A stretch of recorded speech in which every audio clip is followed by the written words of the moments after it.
One Man's Family, now brought to you transcribed every weekday night at this time by Capson, the new improved antihistaminic tablet for the symptoms of colds and hay fever. Another fine, dependable product of Miles Laboratories, makers of Alka-Seltzer.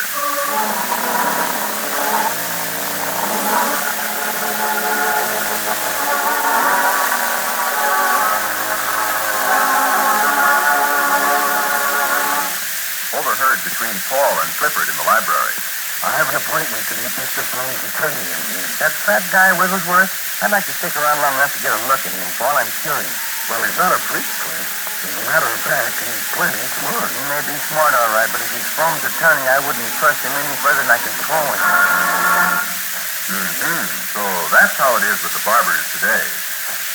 You may be suffering from hay fever or a summer cold right now, or you may know someone who is. If so, I know you'll be interested in the special offer we're making on Capson, spelled T-A-B-C-I-N. Capson is a remarkably effective antihistaminic tablet, especially designed to help relieve the misery of hay fever and summer colds. It acts to relieve the sniffling and sneezing, that itching and watering of the eyes and nose. And Capson also offers relief from the headache that so often accompanies these ailments. Now, here's our special offer. For a limited time only, you can have a regular 45-cent trial package of Capson from our regular stock for just 10 cents. Here's all you do to get your liberal trial package of Capson. Send 10 cents with your name and address to Miles Laboratories, Box 30, Elkhart, Indiana. That's all. Just 10 cents, your name and address to Miles Laboratories, Box 30, Elkhart, Indiana. But name your dime right away, friends. Remember, this offer is for a limited time, and you won't want to miss out on it. So send 10 Capson today. Send it to Miles Laboratories, Box 30, Elkhart, Indiana.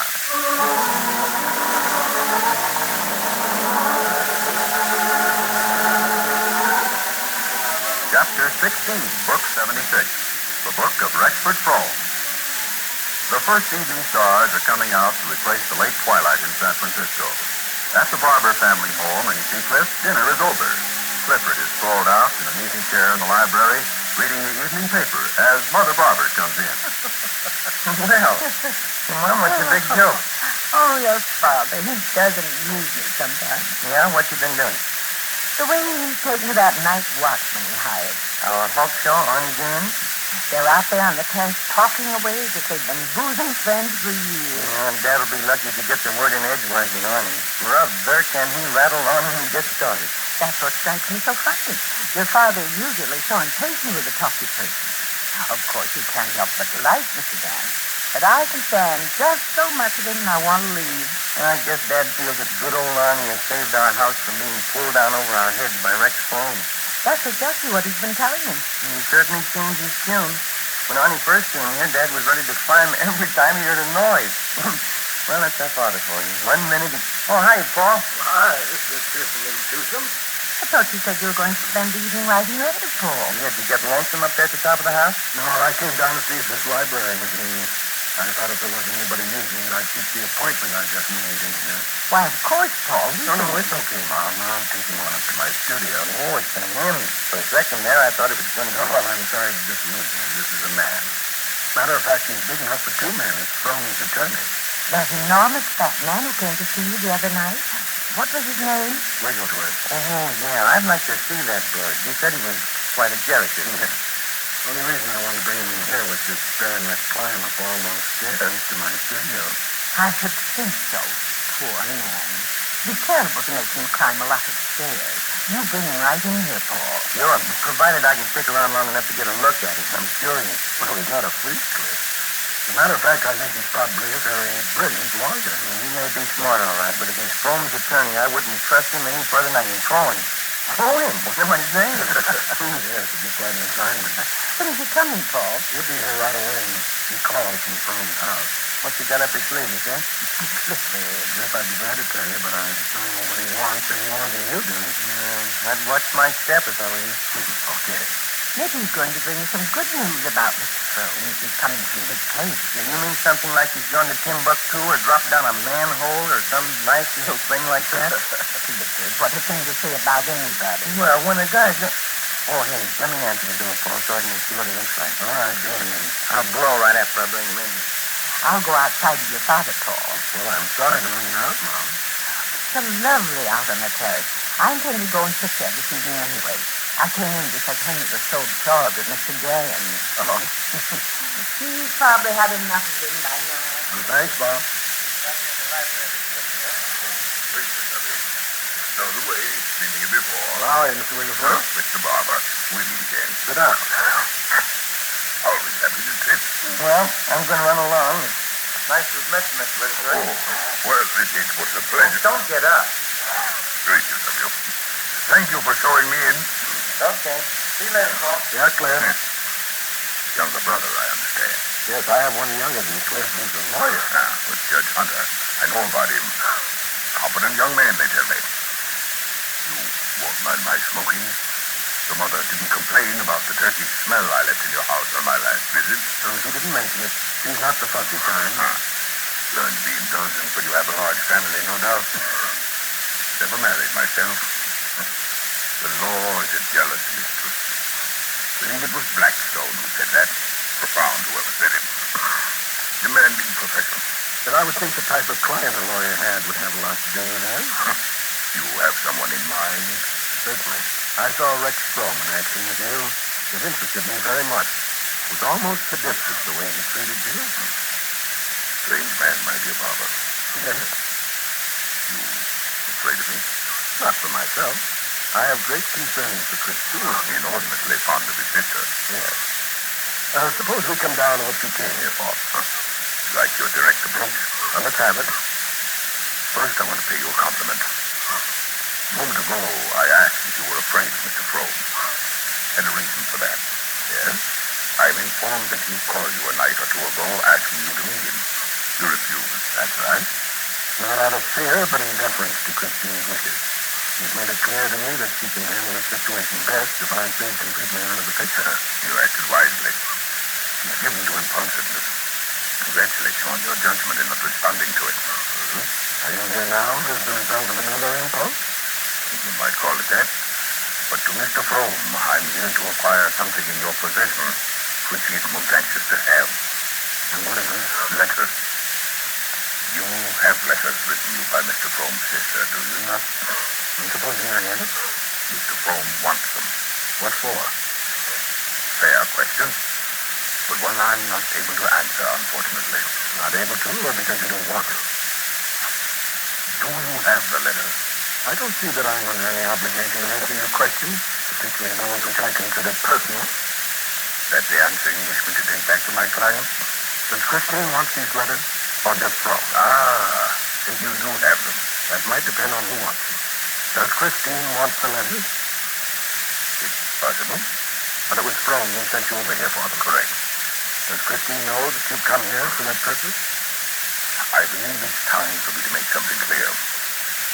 I represent Mr. Frome only, not his sister. Since she is not my client, I cannot speak for her. Well, I'll tell you this much. You'll get no satisfaction from me until I make darn good and sure what Christine's position is in this. You don't know? I do not know. Then you can tell Frome this. The very moment that Christine asks me herself for her letters, she shall have them. Promptly and no questions asked. But I will give them to no one else, nor will I show them to anyone else. I at least have the admission from you unequivocally at last that the letters are preserved and in your possession. Yes? That gives you any satisfaction? I have kept the letters. It may be sentimental on my part, and I may have cause to regret it, but those few letters which she wrote me were read and reread. Maybe I was trying to find some hope for us in them, when I knew there was no hope. Maybe I'm an incurable romanticist. I don't know. Put whatever interpretation you want on it. Gracious of you to be so forthright. I want to understand that in representing his client, one is called on to do many things. Unpleasant things, I submit. Even to the extent that his own inclination and sympathy might be diametrically opposed to what he is attempting to do. Yes, I know what you mean, Wigglesworth. I realize you're only doing your job. I must make a final plea and implement it according to my instructions. Implement it? I know you find it devious, but I represent a devious man who is subject to whims and fancies. The wealthy can indulge in that, and if you are weak enough as I am, to submit to sadistic treatment for a monetary reward, then a person must be submissive or resign his post. Am I not correct? I see your point, which is preliminary to what I now must say, and what I know will prove revolting to you. Okay, William, I'll try not to be sadistic, too. Mr. Frome instructed me to get those letters at whatever cost. Cost? You mean he thinks I take money for them? I am prepared to offer you as high as $5,000 if you will deliver those letters into my hands. Is the man complete? Look, William, why don't you go now? You've done all you can.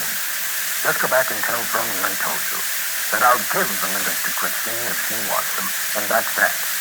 What kind of man does he think I am that I take money for those letters? My offer is refused, then? Your answer is no. You don't have to ask that, do you? I'm merely performing my duty. I will be close-questioned when I go back to report. I don't want him to think I left a stone unturned. You didn't. I'll tell him so myself if I see him. Please, if by any chance you should see him, I hope there will be no mention of the fact that I still let me feel a little myself inside. I know what you're getting at. Have no fear, William. If I say anything at all, it'll be to the effect that you pressed me unmercifully to get what he was after. You think that will satisfy him? I hope so. But I never know about him, Mr. Barber. What he might think, what he might do. I am afraid of him, William. I hate to confess it, but I am terribly afraid.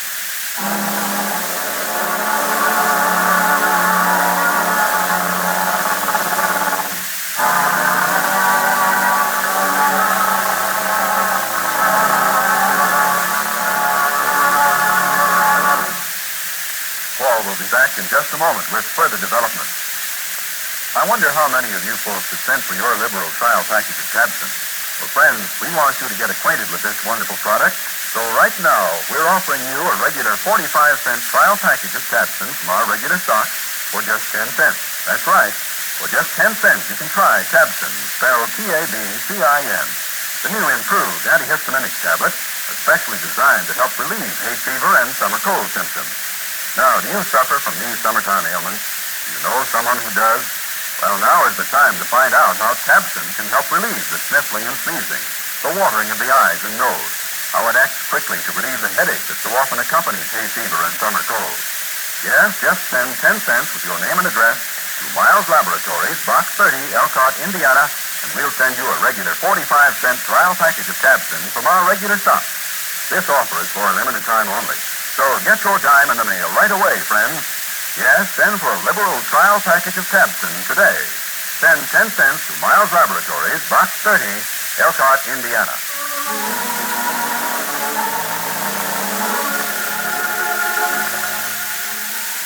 All right, Paul. I hope I will soon be able to talk to Christine and find out just what Rexford's purpose is in order to get his hands on the letters he wrote me. He's such a determined man that I'm sure the matter is by no means closed. I cannot help but be concerned over what his next move might be. Well, that's how it is with the Barbers today. Good night.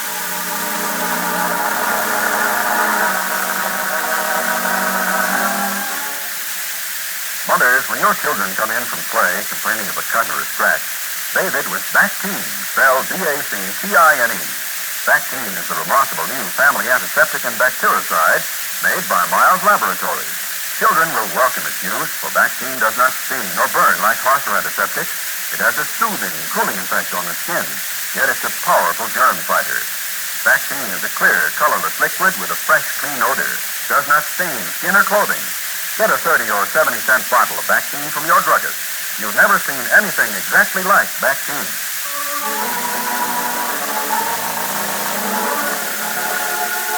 One Man's Family is brought to you transcribed every weekday night at this time by Miles Laboratories, makers of Tabson. Tomorrow, Chapter 17, Book 76. This is a Carlton E. Morse production, directed by Michael Raffetto.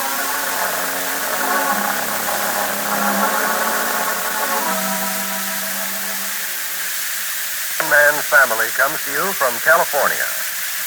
Stay tuned to Morgan Beatty and hear the Marines march off to war. This is NBC, the National Broadcasting Company.